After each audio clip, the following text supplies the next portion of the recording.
कई सारे पेशेंट्स को मैंने देखा है कि वो एक ही बीपी की गोलियां लगातार खाते रहते हैं और उन्हें लगता है कि बीपी तो हमारा ठीक ही है, तो क्या ज़रूरत है उसे चेक कराने की। ऐसा नहीं है। ठंड के समय बीपी बढ़ जाता है क्योंकि ठंड के समय शरीर को ऊर्जा पैदा करनी होती है। हमारे शरीर के अंदर कैटेकोलामीन्स रिलीज होते हैं जो एक तरह के केमिकल्स हैं, और इनका असर होता है कि आपकी डायस्टोलिक बीपी बढ़ती है, साथ साथ सिस्टोलिक बीपी भी बढ़ती है, यानी हार्ट के अंदर की जो बीपी है वो बढ़ती है, और आपके हार्ट की हृदय गति में भी बढ़ोतरी होती है। अब हार्ट की चाल बढ़ गई, बीपी बढ़ गया, ठंड के समय जो एक स्वाभाविक शरीर का कंपनसेशन रिएक्शन है।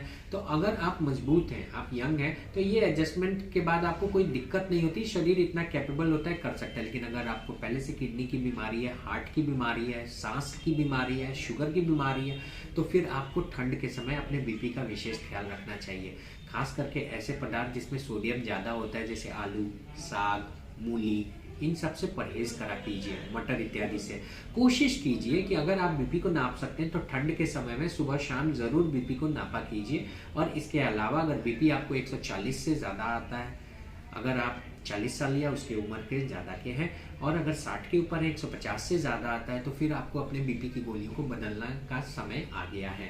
बीपी की गोलियां बहुत प्रकार की होती हैं। कभी कोशिश ये नहीं करनी चाहिए कि बीपी की गोली, मेरा इतना से इतना बीपी है, फलाने अगर इतना का इतना बीपी वाले खाते हैं तो मैं भी उनकी गोली एक खा लूँ, ऐसा नहीं है। हो सकता है काम कर जाए, हो सकता है कि बैकफायर कर जाए। सोचिए, अगर कोई सांस का मरीज है और वो लगातार ऐसी बीपी की गोली ले रहा है जिसमें एटिनोलोल है, बहुत सारे लोग लेते हैं, अलग अलग ब्रांड से, एप्टास 80, एम्लोकाइंड 80, और अलग अलग ब्रांड से एम्लोवास 80 आता है। और अगर उसे सांस की बीमारी है, उसका दम फूलता है, दमा है, और ये गोली लेता है क्योंकि फलाने ले रहे हैं और बीपी उनका ठीक है तो मेरा भी ठीक होगा बिना डॉक्टरी सलाह, तो ये गोली का दुष्प्रभाव हो सकता है कि एटिनोलोल के द्वारा ब्रोंको कॉन्स्ट्रिक्शन किया जा सकता है, यानी फेफड़े के सांस के नलियों में बीपी की गोली के असर से लगातार सूजन आकर सांस की नली बंद हो सकती है, आपका दम फूलना बढ़ सकता है। इसी के साथ साथ अगर आपको लगातार कफ हो रही है, बहुत दिन से ब्रेसी कफ है, सूखी कफ है, जो आपका खांसी ठीक नहीं हो रहा, आप बहुत दिन से रेमिप्रिल इत्यादि लेते हो जो बीपी की गोली है, रेमिस्टार या रेनिकैड या रेमिप्रिल अलग अलग नाम से आता है, तो फिर ज़रूरी है कि इस दवाइयों को अपने डॉक्टरी सलाह के बाद बंद करके दूसरी बीपी की गोली लेनी चाहिए। क्यों? क्योंकि ये दवाइयाँ भी आपको लगातार खांसी दे सकती हैं। अगर आपको घुटने में दर्द है, लगातार आप घुटने के दर्द से पीड़ित हो, आपको अलग अलग जॉइंट पेन हो रहा है, यूरिक एसिड बढ़ता है, क्लोरथेलिडोन, हाइड्रोक्लोरथायाजाइड, जो सीटी या एच नाम की कॉम्बिनेशन की दवाइयाँ आती हैं, इनसे हो सकता है कि आपका कैल्शियम कम हो, विटामिन डी कम हो, और इसके साथ साथ हड्डियों में दर्द, यूरिक एसिड इत्यादि की बढ़ जाए।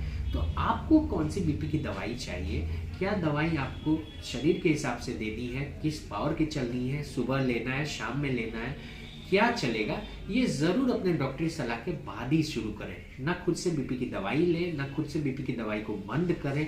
डॉक्टर के सलाह के बाद प्रॉपर अगर लेंगे तो हार्ट की चाल, हार्ट का बीपी, और इसके अलावा आपके पूरे शरीर के अंदर बीपी के चलते हो रहा सूजन नहीं होगा।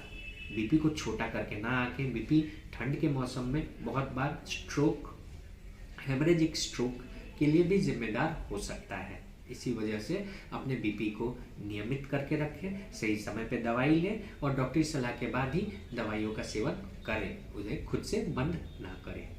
तो आज के लिए इस वीडियो में इतना ही। अगर YouTube पे देखते हैं तो ज़रूर हमें सब्सक्राइब कीजिए, और इंस्टा और फेसबुक पे देखते हैं तो फॉलो कीजिए।